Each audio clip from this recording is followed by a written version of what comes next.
Hi everyone, this is Brian Hayes and welcome to a brief discussion on correctly aligning your ligature on clarinet and saxophone mouthpieces. Today I'm going to demonstrate using a clarinet, a B-flat clarinet, but it's exactly the same concept on the entire saxophone family and the entire clarinet family.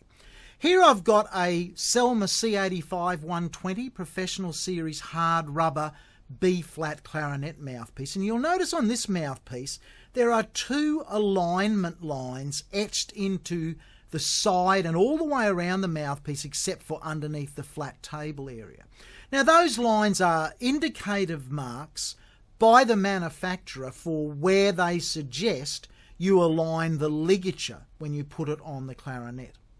Now here is my Selmer 10S series clarinet. I've had this clarinet since new for about 40 years, so it's a bit of a vintage clarinet nowadays. I've got my Selmer mouthpiece on it.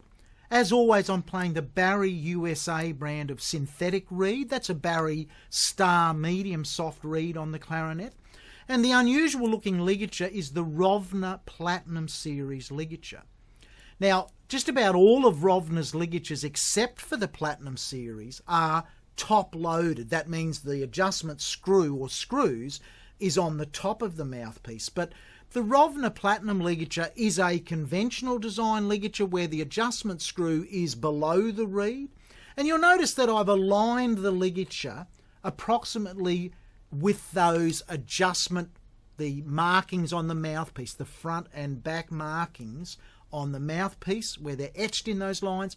I've now got the Rovner ligature lined up with those. I'll play just a little bit of a famous song from Artie Shaw, one of the world's greatest ever clarinet players, and this is a big hit he had called Frenesci.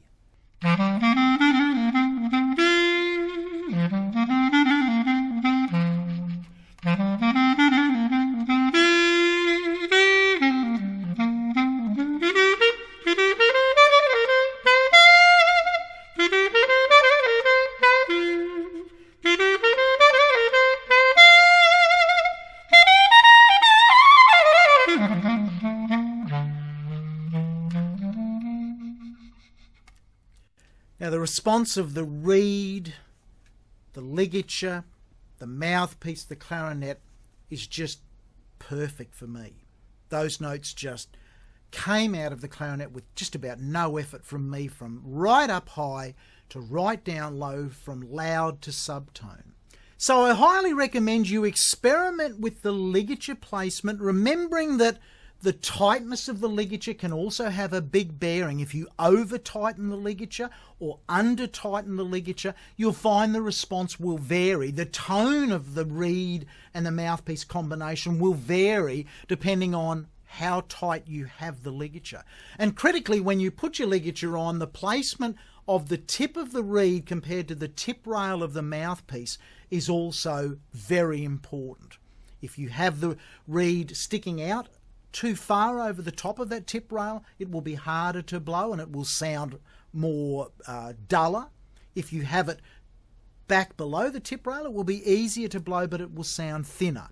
So it's the combination of all of those settings that gives you the sweet spot in your playing. So look for the sweet spot in your adjustment of your ligature. If you play the saxophone, it's exactly the same process.